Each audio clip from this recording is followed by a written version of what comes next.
Hi everyone, this is Gary Wilson and welcome to tonight's live webinar series for the Investor Agent Training Program.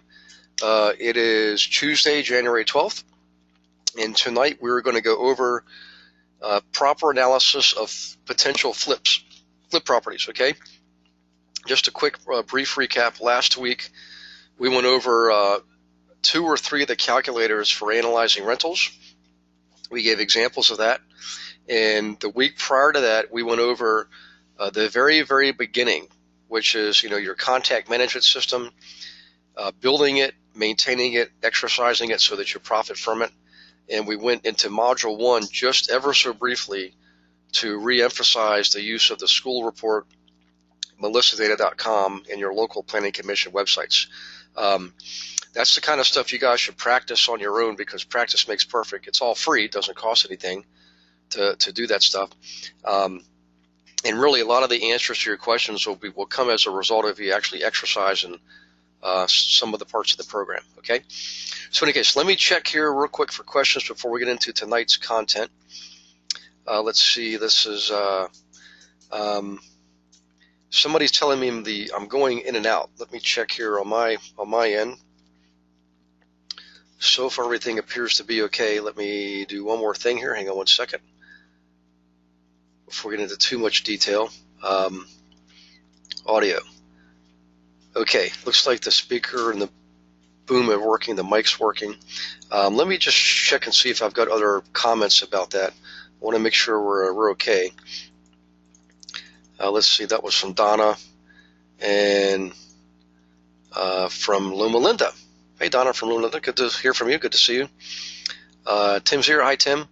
So Donna, if you're on a headset yourself, maybe try unplugging your headset and see if your computer speaker system is working well enough for you. And if you have a speaker system plugged in, not a headset, unplug that and see if you usually have a little speaker right on your laptop, right on your computer. If you have a desktop, you can even unplug it and replug it in. So far, it seems like everybody's okay here. But I want to check for other questions before I move into the content. So hang on one second. And I think we are okay. Yes, we are. Okay. All right. A couple quick points here. What I'm going over is from the Investor Agent Training Program, Module 2. Okay. We do have another training program that's geared specifically towards flipping. And from time to time, I actually will pull content from that module or that training program and other training programs too, like how to buy rentals. I don't know that we'll do that tonight. That actually is still being the flipping program is we've actually developed it, and all the transcriptions have just been not fully published to the public, but the proofs are out. So for those of you who went through the development program for flipping, within a matter of a few weeks, you should have that in your coming into you on your computer. Okay, so hang on to your seats for that. Okay, tonight's subject. What we're going to do is we're going to talk about how do you actually determine what is a good flip? What are the steps that you go through? Now, we make some assumptions. Assumption number 1 is I'm assuming you've already exercised the school report, melissadata.com, and the locating your local planning commission websites. If you remember, we had a gentleman on last month in December. His name's Robert, and we went over some tools you can use that are online to help you determine in your own specific areas what your local planning commission websites are, zoning boards, and also licensing websites where you can see who has their their chiropractor's license or dentist license and so forth. All right, it was all sent out, and I think we copied it, we put it on the website, and we sent it as an attachment to the back of that email that had the recording of the webinar in there. So look for that. Go back to December. Look for that recording if you're drawing a blank and replay it because it's good, awesome information. So back to tonight's subject. I'm assuming tonight's subject is assuming you've already gone through the school report, melissadata.com, and planning commission website to see where it is you and your client should be flipping properties. Okay, so let's say we've done that, and we've even drilled down further, and now we're going to go out and actually look at properties. So I'm going to start you off here in a few moments with the process that you go through with your clients who are flipping properties. I'm going to show you exactly what you do with them to get you to the point where you actually have properties to do more thorough analysis on. Okay, so let's get started here. You can see right away the subject for tonight is flips. I'm not going to go into all the details on this page here because we're going to get into some stuff that's going to be more pertinent for tonight. The bottom line is that we're going to talk about ARV, which is after repair value. I give a basic example up here, but I'm going to show you a real example a little bit later on. So don't worry, I'm not skipping past this. You're not missing anything yet. Okay. The bottom line, though, I want you to remember, and you should write this down. All right. No matter what your fair market value is in your area, wherever it is you or your client are flipping homes, okay, you've got what's considered market value. On average, 3-bedroom, 2-bathroom home in any particular neighborhood, they all should be selling for around the same price. Okay, same thing with a 4-bedroom, 2-bathroom home. They should all be selling for around the same price. It's usually a range of values. Now, under no circumstances should you ever spend more than 70% on that property. In other words, if you're buying a property and you believe it would sell for $200,000 when you're all done remodeling, that's after repair value when the remodeling is complete. You should not spend more than 70% of $200,000. So in other words, you should not spend more than $140,000 if you're going to flip a $200,000 property. All right, and we'll get into that a little bit more. I just want you to write down that magic number is 70%. Your cost basis should not exceed 70% of the after repair value of a property. Okay. All right. Now, what I'm going to do right now is I'm going to get into the step-by-step instructions of what you do when you first get a relationship going with a flipping client, an investor who's going to flip a property. All right. So first thing is this: you've done your homework. You know where your flipper should be flipping. You're going to share that information with your clients once you get the clients. So where we are now is step-by-step instructions for working with these clients. And this is assumption number 2 is that you've done your marketing to attract these investors, and you've attracted the right kind of investor, okay? Somebody who's preferably qualified and doesn't have to borrow from every Tom, Dick, and Harry, all right? Yes, they're out there, and of course in Module 4 we give you techniques on how to actually find these guys. So assuming you found yourself a flipper, the first thing you want to do is once they've contacted you because of your marketing, you want to get them on a telephone conversation where you're essentially interviewing them, okay? And that's what I used to do. This is how I did every single client I ever had.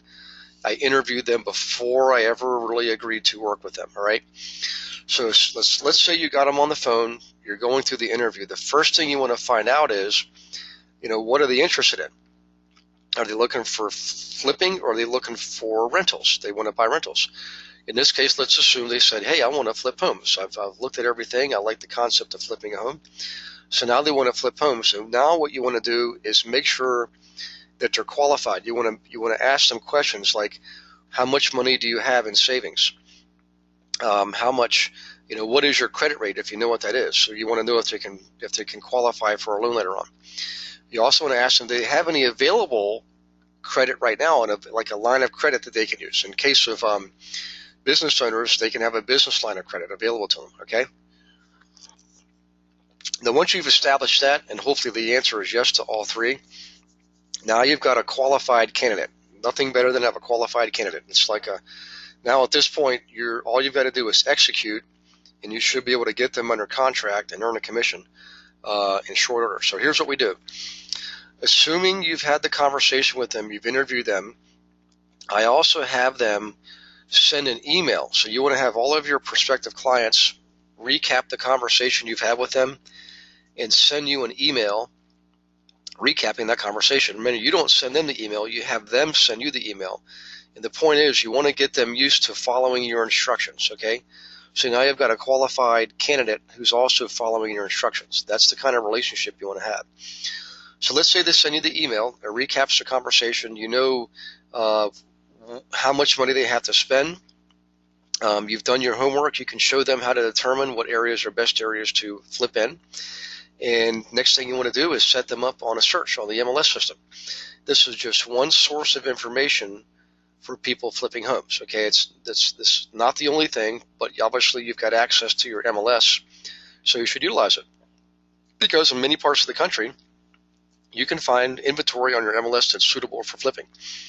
So they send you the email, you set them up on your search, and by the way, another step in here that's not in here is I always send them a return email with a buyer's agency agreement, making sure that I've got them under contract to work with me. I'm their agent and they're a buyer client. Now, in the case of flippers, I actually do something a little bit special. What I do is I tell the flippers, hey, I'm going to help you find the right property to flip, and I also would like to have the listing when you're done remodeling. I get that agreed to up front, all right? So now you've got a great flipper who's going to be flipping a home, hopefully more than one home, and you've got multiple commissions coming already.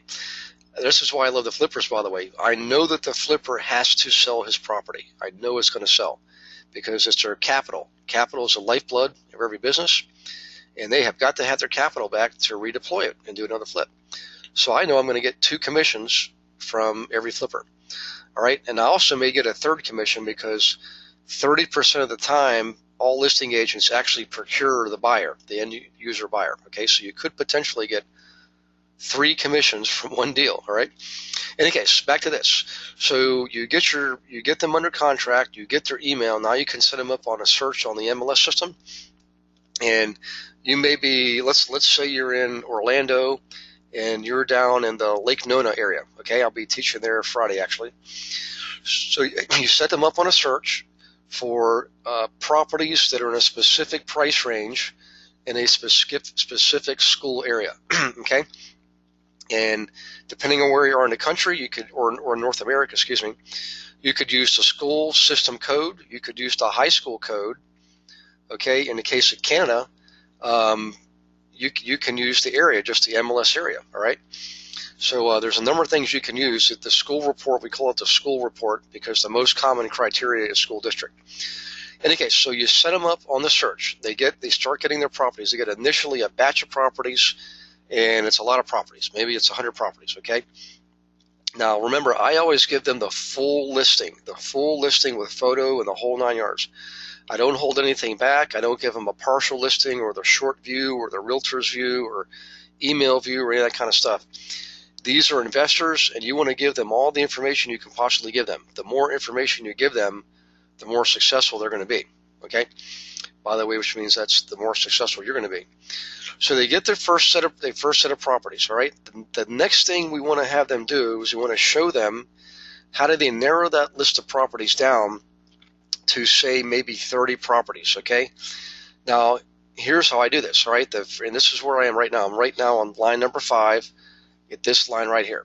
So make sure you're paying attention, you're taking notes, and review this. And by the way, practice makes perfect. I would repeat this over and over again because the more you do it, repetition is the mother of success. But the first thing I do when I'm going through all this list of properties, if I'm an investor, or in the case of if I'm using my license, I'm representing an investor, I'm having them do this. So they would go through all the listings, and I'm going to have them compare the asking price or the list price of the property to what we believe is the fair market value for the area. Okay. Now, many listings have this. Every property has what's considered a fair market value for appraisal, fair market value for taxes, or just plain old fair market value. Okay, according to the tax assessment database. So whatever that is, you want to compare your list price to that value.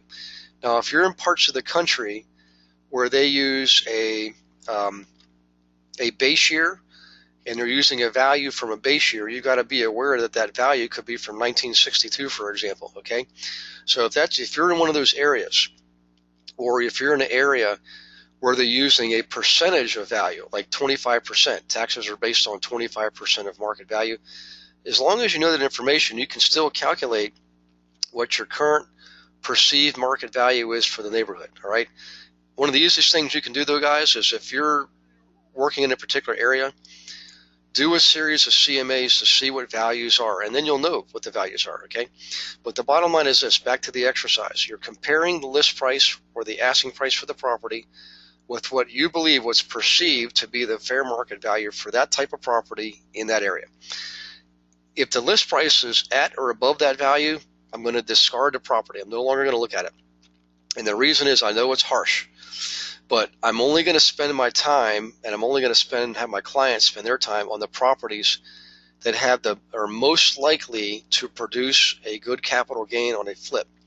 All right. So the reality is, if you have a property and the asking price is more than what market value is for the neighborhood, why would you even waste your time? Don't waste your time working with that seller.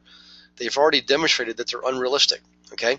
Also, the chances are the house that they have doesn't need a lot of work on it. It's not a good candidate. There's not a lot of range of value that can be added through remodeling. So in any case, we're eliminating the properties that are priced at or above the market value for the area, and that'll take care of a bunch of them right out of the gate. All right. Now you're left with a list of properties that are priced at or below market value for the area. And now you're going to start looking at pictures of the property. This is your client doing this again. They're going to be looking at the pictures of the living room, the dining room, the kitchen, the bedrooms, the bathroom, the landscaping, the basement if there is one, the garage, you name it. And what you're looking for is, how likely is this property going to be as a seller? Is it going to be an easy sell? Does it have a standard size lot that's relatively flat? Either at or above average size for the neighborhood. What does the exterior look like? Is it newer? Is it brick, or is it newer vinyl looking siding versus old aluminum siding or old clapboard siding? Those properties are going to require a lot of work, and they're not nearly as appealing. All right. So I'm looking at that. I'm also looking at the sizes of the bedrooms. Is there a den or a family room? Is there a attached garage or integral garage as opposed to detached? Is it one car or two car? Here's what really is important when you're at this step, guys. The property you want to flip, if you're found the right area, your property should be in a line with the other houses in the area. In other words, if the majority of the other houses are 4-bedroom, 2-bathroom houses, and you've got the only 3-bedroom, 1-bathroom house, it's going to put you at a disadvantage. So you always want to look for properties that are in alignment with the majority of the properties in the area, particularly the ones that are turning over. Okay, if it's 3-bedroom, 2-bath, then that's what it is. If it's 4-bedroom, 2-bath, then that's what it is. You're trying to go with the numbers. You want to have the highest probability of attracting a buyer to sell that property quickly and for the most money relative to list price. Okay, so I'm looking at the pictures. I'm looking to see how dated is the kitchen. How about the bathrooms? Is there decking? How does the deck look? All of those indicators I'm looking to see.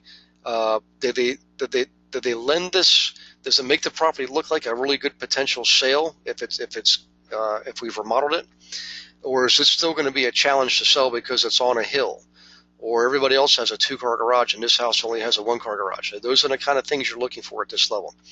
So you eliminate more and more of the properties. All right. So you do this in a couple of passes. This step number 5 here. And what you're trying to do is get down to about 10 to 15 properties, all right, if it's possible. Now, depending on where you are in North America, if you're in areas like, say, Atlanta, the Midwest, parts of Ohio, Indiana, Kentucky, you'll have a lot more properties. And when you get to 30, when you have your list down to 30, go ahead and do your drive-bys at that point, and you're going to eliminate more properties from your drive-bys. If you're in areas like, LA, San Francisco, Toronto, Massachusetts, you're going to have fewer properties, all right? So you might want to get your list down to 15 properties and then do some drive-bys. But the bottom line is, you want to narrow your list of properties down as much as possible. And the reason is you're going to have to go through these properties to do a physical analysis, all right? And it's going to take some time. And you only want to do this on the properties that, based on a desktop analysis, have the highest probability of returning a good capital gain. All right, so it's definitely a sequence of steps you follow in the right order, and you partly do the math. You let the math dictate where you go next, and also partly your intuition. All right. So, in any case, let me do a quick pause here, and see what we have in the way of questions before it, because we're getting to a point here where it's a good breaking point. And before I wrap up and do this next section, I want to check for questions. So hang on one second. Let's see here. Okay, looks like we have, this is from Peter. Hi, Peter. How you doing, buddy? Peter says, hi, Gary. When you send the listings to investors, do you include the info on the listing broker too? Yeah, it's funny. I've had a lot of people ask me that. I do. If you have the type of MLS system where it's not required to do that, or you can send them a full listing without disclosing that, feel free. But remember, Peter, we have these people under contract. You don't work with them until they sign a buyer's agency agreement with you, all right? And the other thing, too, is if you've done the right thing, if you've instructed them, you've informed them, and you've educated them, and you're giving them all the tools, the analysis to use, they really should have no reason to go anywhere else. I know that's the concern, is if they see the listing broker, maybe they'll go there directly. But that's why you want to get them under contract. Okay, this is from Kelly Boyd. Kelly says, our market is very hot. I'm not saying that there are no deals. However, when there are, they will likely get multiple offers. Will you be going over some strategies for finding and purchasing properties at foreclosure auctions, other roads less traveled? Yeah, Kelly, and there are other methods you can do. Like if you use the letter campaign, that's the one I give you the exact wording in the free offices at the Keller Williams offices. Use that letter, because that letter is not just to be used to find owners of rentals. That letter is very adaptable to FSBOs, expireds, divorce, probate, foreclosure, bankruptcy. All of those people, all of those candidate sellers, you can find them on your county court system. Okay. Now we went over that back. I forget when it was, Kelly. I can't remember exactly when that was, but there's there's websites you can go to. Matter of fact, if you Google and find your county court system, you should be able to go to the dockets, to the files, and have access to who filed what against whom, and you'll have the person's name, number, and address on both parties, plaintiff and defendant, and that applies to anybody that's in probate, foreclosure, bankruptcy, family court in the case of divorce, you name it. All right. So yes, we do go over that, Kelly, just different modules. You can also, remember, you can go visit small local banks. Use Banktracker.com. In fact, I'm going to show you that tonight because I had a student question on Banktracker.com. So I'm going to bring that up here in a minute and show you guys that and remind you how to use it. So Kelly, you can use Banktracker.com to find small local banks who have foreclosures. Okay. And you can kind of beat the crowd, so to speak. Let's see. Next one is Kelly again. Okay, difficult to find properties of 70% of ARV in the main channels. Yeah. So what I'm doing right now, Kelly, what I'm describing here is basically mainstream stuff that you can use in any market. But what really is going to set you apart is basically the answer to your last question: is using these alternative methods to find sellers of properties who are likely to sell. And another caveat here, I want you guys to take a deep breath for a second and slow down your minds, because I'm gonna tell you something that's going to change a little bit how you look at flips right now. And here's what it is. Most traditional methods are teaching people to find the properties in distress. Again, bankruptcy, foreclosure, divorce, probate, you name it. Okay. In a tight inventory market where it's hard to find really good deals, what the really good savvy flippers do is this. They don't compete for the really low price stuff, okay, the stuff that's priced well below market value. What they'll do is they know the neighborhoods, because they use tools like melissodata.com and planning commission websites. They know what's going on in the areas, and they know what's going to be happening in the areas 1, 3, and 5 years down the road. And so what they'll do, Kelly, and for everybody else, is they'll buy properties much closer to ARV, okay, because they're not necessarily going through bankruptcy or foreclosure. They just happens to be a house that maybe people have lived in for 20 years, 25 years, and the kids are grown, and they're looking to move, and the place is decent. It just has 20-year-old kitchen and 10-year-old carpet. Nothing really major, but more importantly, It's in a great area that allows for what I call value increase. And what I mean by that is this. Instead of you just doing a traditional replacing cabinetry, replacing carpeting, doing windows and things like that, what these investors are doing is looking for opportunities to change the floor plan, change the look and the nature of the character of a property in a dramatic fashion. So they'll knock out walls between kitchens and dining rooms. They'll knock out walls between dining rooms and living rooms. They'll add multi-tiered decking, not just a basic square deck. They'll go out the back of the kitchen or the dining room or the den with some pressure treated or the new decking. Go down a level maybe to a raised stone patio, and then down to zero level ground clearance. Some parts covered, some parts not. It's an awesome way. Decking adds tremendous value to a property. They'll also do things like the material. They won't just do hardwood flooring. They'll do bamboo, or I've even seen bamboo in the ceilings, for crying out loud. They'll do things like that. The reason is maybe they only got the property 10% less than ARV for the area, market value for the area, but because of the improvements that they know they can make, they know they can push the market by an additional 10%. And that's where they make their money. They're not making big killings, but they are making money, and they would rather make 10% in decent neighborhoods where they can make a lot more money. The dollar amount is greater than the median price home range. It's just the percentage is lower. They would rather do that to compete with every Tom, Dick, and Harry for the median price flips. That's what I want to describe to you. It's a little bit of a caveat here, kind of off what I'm describing here tonight, but I wanted to make sure you guys know to be aware of that, because they're doing it now in San Francisco, they're doing it in Toronto, they're doing it in LA, they're doing it in Washington, D.C. Those areas are very high priced, and they have to do that type of flipping, all right? So in any case, back to this. And if you have another question, I haven't gotten to it, don't worry, I'll get to it here in a minute. But back to this. So let's say now you're down to the final set of properties. You've done some initial analysis.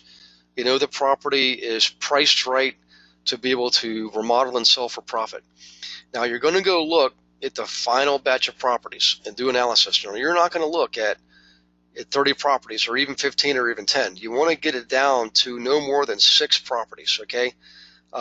Could be 4, could be 7, but essentially somewhere between 5 and 6 properties, because your client's going to have to do the physical analysis on these properties, all right? And this is why flipping has more risk than rentals, all right? Because you can't be impatient. You got to take your time. You got to be creative, and you have to be really fully aware of what you're seeing in these properties, all right? So we go through, your client does a drive-bys. They send you the listings that they want to go see. You help them narrow it down. You make the appointments to go see the final set of properties. Could be 4, could be 6, whatever. You go into properties. You always give them the rehab sheets ahead of time, and I'm going to show you those here in a minute.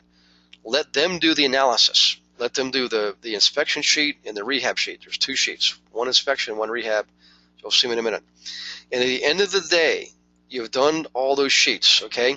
And you got your basic math already done. Here's where the rubber meets the road, all right? What I do is it's right around step 9 and 10. Here's what I do at the end of the day. I'll say, well, Mr. Flipper, we've had a great day. We've done rehab sheets on 5 different properties. We know the math will work depending on what you come up with the total cost of rehab. I want you to go home, finish those off, and narrow it down to the top 3. If you can narrow it down to the top 1, that's great. But at least narrow it down to the top 3, and I'm going to call you at 9 o'clock tonight, okay? So that's what you want to do. Now, before you do that, here's where the magic happens. You're out at the final property. Don't ever say, I'll call you at 9 o'clock and I'll see you then. You're going to do that, but not yet. What you're going to do first is this. Say, okay, let's pull out these properties. We've done 5 analysis sheets. Let's compare the different ones and see which ones look most likely to succeed to you. And you eliminate more properties. You separate the wheat from the chaff. So let's say you start out with 5. You compare them either 2 at a time or compare one against the other 4, whichever you want to do it.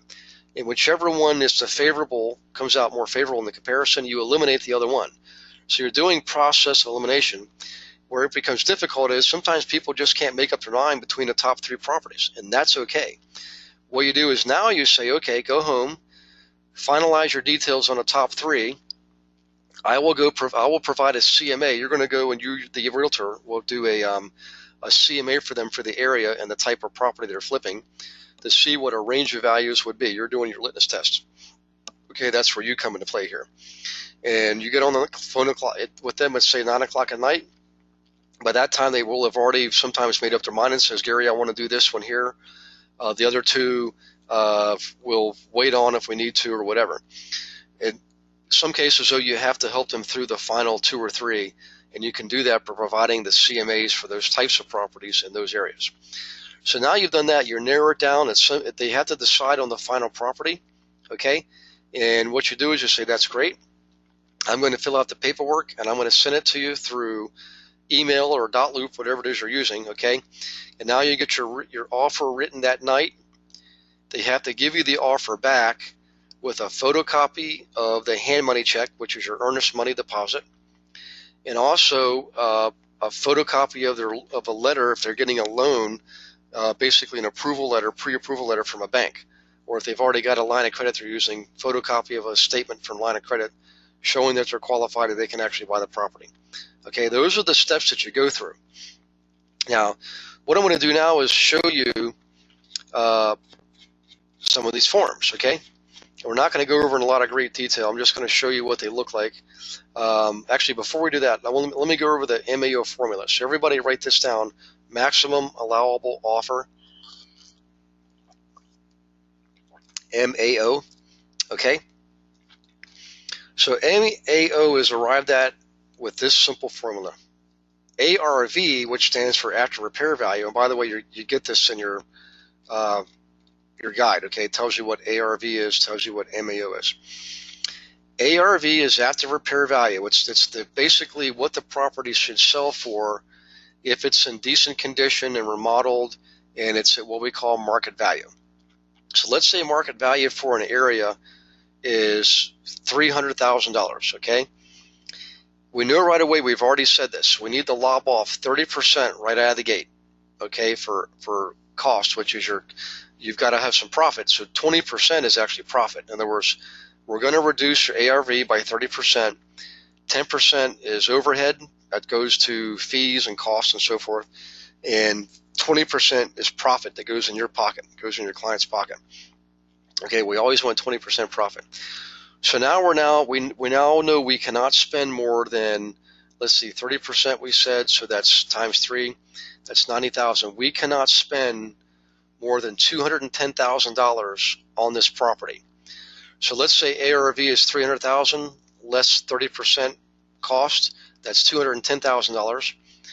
Now you've got to reduce it by the cost of your remodeling. That's what this less repairs line is. Remodeling, let's say remodeling is another $30,000. That takes you down to $180,000 that you can actually purchase that property for. So you would purchase it for $180,000. You would repair it or remodel it for $30,000. Now you're at that $210,000, which is exactly 70% of your after repair value of $300,000. Okay, that's how you calculate MAO. So MAO is $180,000 in that example. All right. Now, obviously, you're never going to start off offering your maximum level offer. You're going to have to leave some room for negotiating. Leave some cushion. And in a soft market, you can drop it down by 15%. In a hot, tight market, you might only be able to go down 5% or none at all. So you just offer them your MAO. Depends on where you are in the country. And this is, by the way, this is where the other alternate techniques come into play. This is where maybe your MLS is not able to provide enough good inventory for your flippers, so you've got to use the alternate techniques that we described in Module 4. Okay, so far so good. Let me go down here to the first report. And before I do, let me stop and pause for questions again, so hang in 1 second. Let's see what we've got in the queue. Okay, this is from Ken. Hey, Ken, how you doing? Ken and Tammy from Northern Virginia. Okay, so Ken says, hang on, my cursor's giving me struggles here.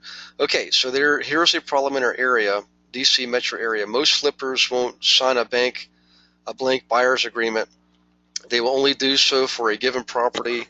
Rationale is that there are lots of realtors they can work with on multiple deals, so they're extremely reluctant to sign with just one realtor for a fixed time. Ken, yes, that's right, Ken. So if you think back, Ken, to the very beginning of the training program, one of the things we really strongly emphasize is to not work with existing investors because they will drive you crazy. All right, I know because I've done it. Remember, what you're doing is you're building relationships with brand new investors. You're using the booklet, for example, to send out to airline pilots, to teachers, to public servants like firemen and policemen, to engineers who own their own businesses. There's a lot of types of engineers, to chiropractors, to dentists. And what you're doing is you're piquing their interest by showing them in a booklet. So the booklet is not designed to sell properties. The booklet is designed to get these people to raise their hand and want to do business with you. So in the booklet, you're going to provide inventory and also some tools that they can use. And also in the booklet, the aha here is this. When you only use business cards and little brochures and postcards and things like that, all you're doing is you're telling the prospective client what you can do. When you use a booklet, you're actually demonstrating. When you demonstrate what you can do in the form of tools and techniques and actual information inventory, it sets you apart from the other realtors. And if you've done your marketing the right way, you're going to attract these people from a position of them, they have not invested yet, but they want to invest. And we approach them based on the vocation area. We know the vocations that make the best investors, so we approach those groups of people using this type of tool to get them to say, hey, I've been wanting to invest, but all the other realtors, they just want to get me in a car and go take me to show properties, and I knew that was wrong. Or they don't feel comfortable. They don't have the right tools. You show up with the right tools. So the difference is, Ken, is this. If people call you out of the blue and just say, hey, just go find me a good deal, that should be a big red flag there, because what that means is they want you to do the work. And that's not a good relationship. They should be doing the analysis because they're the ones spending the money, not you. So I hope I answered your question there. The bottom line is you've got to kind of get past the filter of prior work experience and move into the world of you're building these relationships from the beginning, and you build loyalty when you do that. Okay, let's see. This is from Donna. Hang on one second. Connection continues to be bad, missing most of the words. Boy, Donna, I wish I knew what was going on there. Everybody seems to be okay. I'll listen to the recording tomorrow, but we've got the new boom in the headset here, and we've got a full connection. So it could be in the networks, Donna. I've seen that happen before. Okay, this is Bassam. Hi, Gary. How do we get the printout for the modules? The modules printout. Oh, when you go into the website, Bassam, you have a link to the website. All the modules are there. You get the audio, video recordings, plus you get the actual written material. You can print those on your own. I wouldn't spend any money. I wouldn't pay to print this. I mean, you can order the manuals, but I think they cost like $500 or something. Quite frankly, I would just print them. I just would download the PDF and print them. That's what I would do. Matter of fact, that's what most students do. They get a binder, 3-ring binder, and they print it on 3-ring paper, and they make their own manuals. That's the easiest way to do it. Okay, this is from Peter. Peter says, for the checks, do you go and pick up the check from them, or do they scan it to you? I missed that part. Yeah, when you're initially making the offer, Peter, everything is electronic. So they're gonna scan and email the copy of the check to you, plus proof of funds, plus the actual signed contract. Now you can use, I personally like .loop and DocuSign and all that. That's what I recommend using. Okay. Now the challenge is you've got to go. You do have to get that check very quickly, not right away, but once your offer is accepted, you've got to go get that thing within 24 hours. So what I would do is I would make sure you see the photocopy of it or the scan so you know that it's actually written, okay? And then tell them that, once things get going here and you have an agreement, that they've got to be able to act very, very quickly. So a good question, by the way. Okay, let's see. Peter says earnest money. Yes, that was earnest money. All right, this is from Chris. Chris. No, hi, Chris. How you doing, buddy? Chris says, what type of properties do we search? Bank-owned, auction, third-party approval, corporate-owned HUD property? Yes, excellent question, Chris. So in your MLS system, there's two fields you want to focus on when you're trying to identify good candidates for flipping. And the one field is the ownership category. It's where you actually put in the owner's name of the property. In most cases, it'll be somebody's last name.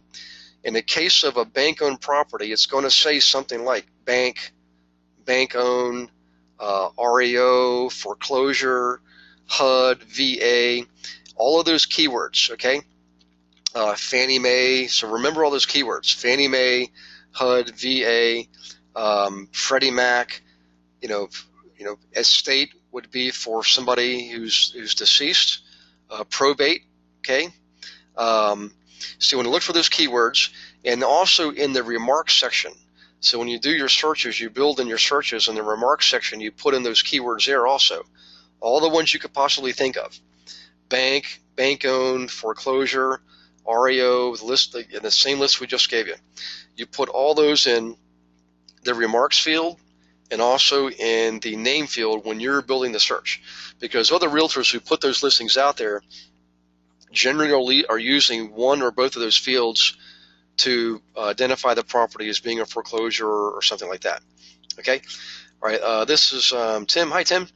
Tim says, ask her to close some of her programs, too many windows open using memory. Oh, so Tim, Tim, thank you for doing that. This is for, let's see, Donna. Tim Martin is from the Philadelphia area, and he's suggesting that you close out as many programs on your computer as you can, because too many programs running could interfere with your picking up the audio. That's probably what's going on. What's happening is your audio is being queued, and the cues are being released in chunks, and that's why you're getting the skipping and missing. So, in any case, okay, back here. First thing you want to do, guys, when you work with flippers, is give them these forms. This is a property inspection reform. When they go through, they're going to be writing down, they're going to be filling this out, everything that has to do with the property. And I'm not going to go into a lot of detail here. I just want to show you which one to give them. Give them this one first, okay? They're going to fill it out, make their comments on what's good, what's bad, what needs attention, okay? And then the next one is this, the rehab form. So if you think about it, first one is inspection, property inspection report, and the follow-up is right there, right behind it at the same time, is property rehab form. So they're going to do both of these forms, and I prefer that they do them all there as soon as possible, right there on the spot. On the rehab form, sometimes you're not going to know a lot of the cost of these things. They're going to have to go back to their notes and figure out what it costs for a water tank, what it costs for a furnace, what have you. But remember, they fill out these forms, not you. You just give them the forms, and you give them the inventory, and you help them. You consult them, and you guide them, and you advise them going through the process of analyzing these properties. Okay. Now here's an old version of one I used to use years ago, and what I would do is I would build a spreadsheet, and I would take everything up here, okay, and I would put it down here, just a simple spreadsheet. So I would list all the different categories of things I would have to pay for. Heater, boiler, plumbing, electric, ceiling tiles, windows, roof, you name it. It's all in there. And I would put down what is it I believe I've got to spend on that, okay? And then have the item total off here on the right. Then at the very bottom, I could tally all that up. And you can see I had a rehab that I spent. Actually, I came within $100 of this estimate. I estimated it to be $28,119. Now, I remember this one because I think it was my third flip, and I got it within $100 of budget. How about that? That's just an indication of how quickly you can master this stuff. It's not rocket science. It's just a matter of implementing a few basic strategies and taking action and basically repeating everything, practicing. Okay. So in any case, so now we have our forms filled out. We've looked at the properties. Your client has the forms filled out. They're going to do something like this, okay? And they're going to call you up, or you're going to call them, excuse me, at 9 o'clock at night, or whatever, 8 o'clock, whatever you've determined is going to be suitable for your clients. Get them on the phone, go over the top 1 or 2 or 3 properties, okay? Narrow it down to the final one. I mean, if they can buy 2 of them, by all means, get 2 deals out of it. By the way, this leads me to another little tidbit here. Let's say you're working with a client and they have identified 3 really good flips and they can only buy 1. So let me ask you guys to shout out here in your question box. What would you do with the other 2?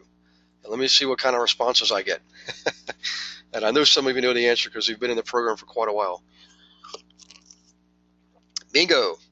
That's it. Find another buyer. So what I do is this. Peter, yeah, ask if you can give it to another person. That's exactly right, Peter. So here's what I do. I build a relationship with these people right out of the gate with complete transparency. Everything's authentic. It's genuine. It's, you see everything. There's nothing's scripted. There's no filtering. You get the good and the bad and the ugly. So what I do is this. I tell them, hey, if you're only going to buy 1, once we have it under contract, I'm going to take the other 2 and offer them to my other investors. I just want to make sure you understand that, because remember, these aren't your listings typically. They're other people's listings, and you have an obligation to the other clients too, your other clients. Now, generally speaking, you want to make sure they get the one they want under contract first. Make sure it's secured. Then you can quickly get these others in other people's hands or buy one yourself. I mean, let's face it. If it's a good deal and you're out there in this program and you're building up your cash flow through commissions and you're gaining valuable knowledge in the marketplace, at some point you're going to be able to buy your own property.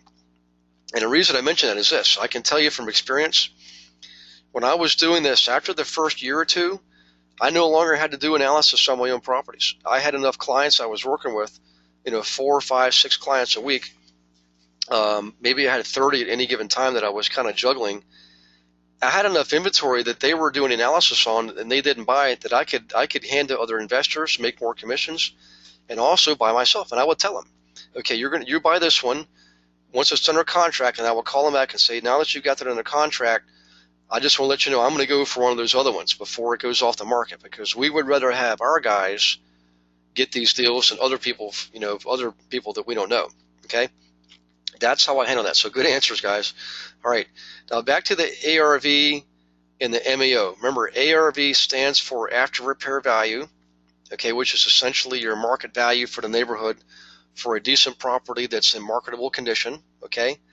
And MAO is the maximum allowable offer, the most you should ever offer on that property when you're first purchasing it to be eventually flipped. Okay. All right. I think that is it. Yeah, for that section there.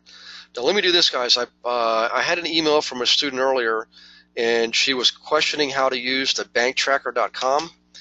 So let me go out here. I've got it saved up here. So let's see, who was that was emailing me? I can't remember who it was now. Doggone it, I'm drawing a blank. I just sent this email to earlier. But here's a picture of Banktracker.com. It's live right now. I'm actually in it right now live. So look at the URL. I want you all to write down this URL. Again, it's in your training material. banktracker.investigative-reporting-workshop.org/banks. Okay? That's the exact URL. And what you want to do is, actually, let me give you a second to write that down, then we'll do a little test run here. So go ahead and write that down. Okay. And by the way, if any of you want to type in the question box a local bank in your area, give me the local bank. I'll type it in here, and we'll see how they're doing on their foreclosures. In the meantime, we got a question from Ken. Gary, I'd consider buying the other two or finding another buyer. Exactly, Ken. That's exactly right.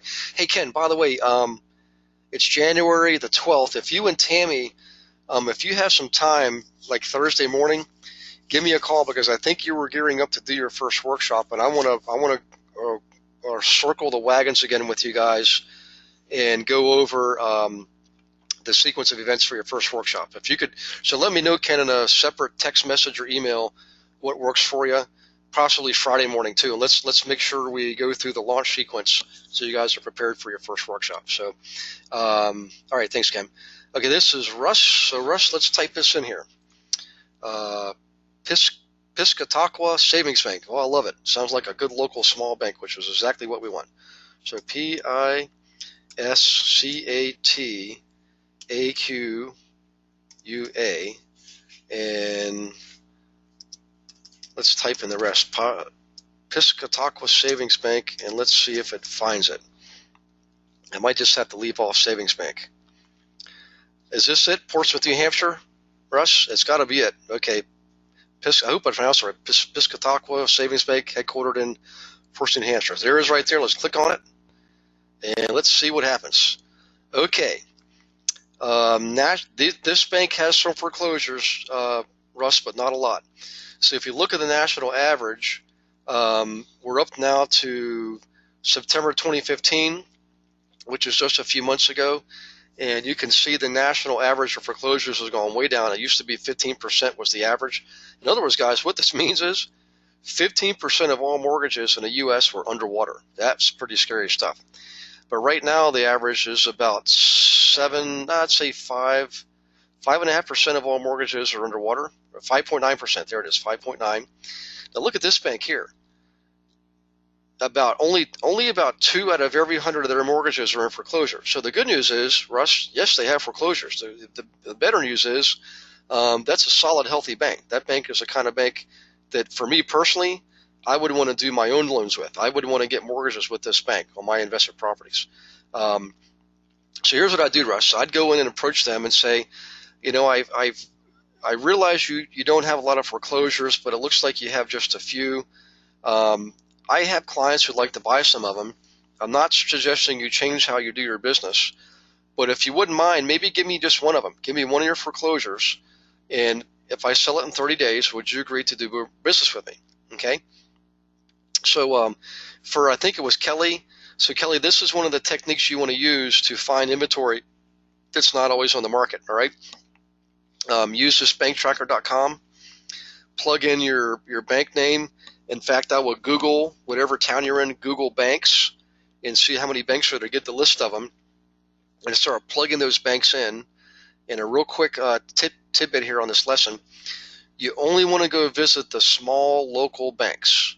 You don't want to go to the Bank of Americas and Wells Fargo. They're too big. They sell their mortgages on a secondary market, which means they have to follow FHA guidelines for disposing of their troubled assets. The small local banks are typically portfolio lenders, which means they service their own loans, and they have a lot more latitude in how they service their dispense of their non-performing assets. In other words, they can use folks like us. Okay, let's see here. We're getting close to the end, guys. Let me see if there's any more questions. This is from Peter. Hi, Peter. Peter says, side note, I have a realtor in my office who didn't go through your class, doesn't want to go through your class, but wants all the information I learned from your class. It's funny how people are sometimes when money is involved. Well, Peter, be careful, because everything is copyrighted, and it's not just me. I mean, there's there actually is a publisher or editor and a publisher involved, and they are pretty serious about this stuff. In fact, the fine for copyright infringement or infraction, whatever they call it, infringing, is pretty severe. So all the training material has that copyright message in there. I don't know what it is. I don't pay attention to that stuff. But thankfully, most folks are honest like you, and we've had other students approach us, and I say, if it was up to me, I mean, bring them on. Bring them in as a partner, whatever. I'm glad to help, but I do have to be mindful and respectful of all the students who are doing it the right way and do the honorable thing, obviously, for the editor and publisher too. Yeah, they should just take. I mean, honestly, one transaction is going to more than pay for this stuff. My gosh, especially up where he lives, up where you guys are. You've got some great values up there. Okay, let's see. Dwayne wants to do First Federal of Lakewood, Ohio. Let's plug that in, guys, real quick. How do I get back here? Hang on one second. Let me go back key. That's First Federal of Lakewood. Okay. First Federal. Is it First Federal Savings? Let me just try that. First Federal Savings of Lakewood. By the way, Dwayne, it's good to hear from you, buddy. Hope you're doing okay out there. Let's see. No results found. Let me just take out the savings here and see if that works. Still didn't like it. Let's do, there's going to be a lot of First Federals, so let me take out Ohio. Hey, Dwayne, give me if you have a more accurate name, let me know, because this tool, I mean, their claim to fame is every single bank, and so far I've never found one that I couldn't find on this website. Let me just try First Federal and see what happens here. I know there's going to be a million of them. Look at that. Okay, let's find Ohio here. Here's first. Hey, Dwayne, would it be Galion, Ohio? Let me check Dwayne's response here. Let's see. Your sound has quit. Oh, no, not. Let's see. Pinnacle Bank of Nashville. Let's try that one next. That's Dorsch. Hi, Dorsch. Let me find the one for Dwayne first. Okay, First Federal. It's only finding the one in Galion, headquartered in Galion, Dwayne. So we can try that off the. If you want to try that off the outside of the webinar here, you might have to play with it a little bit. I mean, the spelling, you just got to get the exact bank name is what you got to get.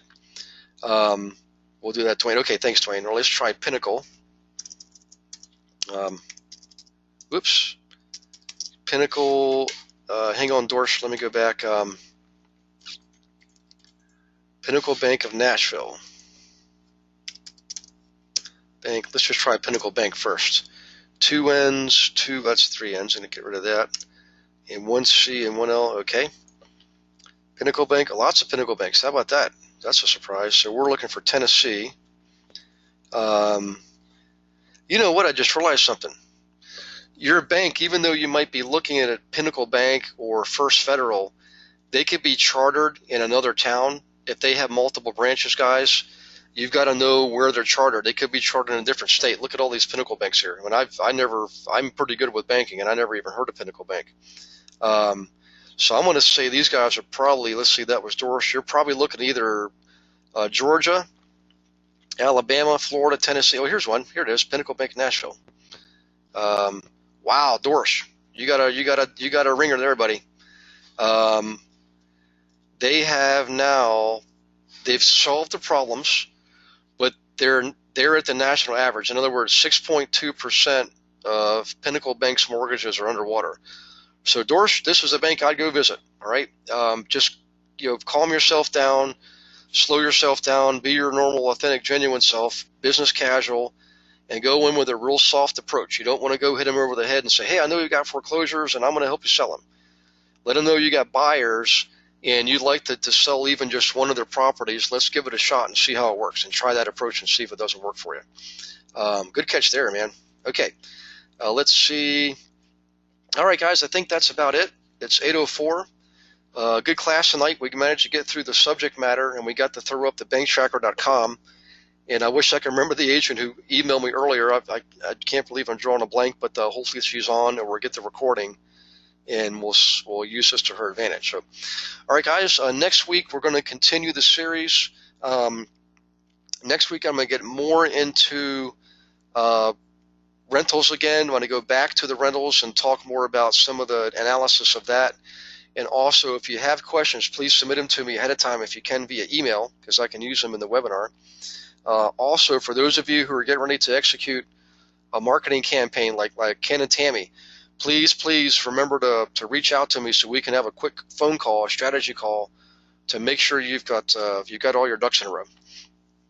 Okay, guys, hope you have a wonderful night and a wonderful week, and we will see you next week. By the way, let me give you the day of the week. Let's see. Next week is going to be Wednesday night, and I will be down off the Atlantic coast of Florida. So I'll see you all next Wednesday night, 7 p.m. Eastern Standard Time.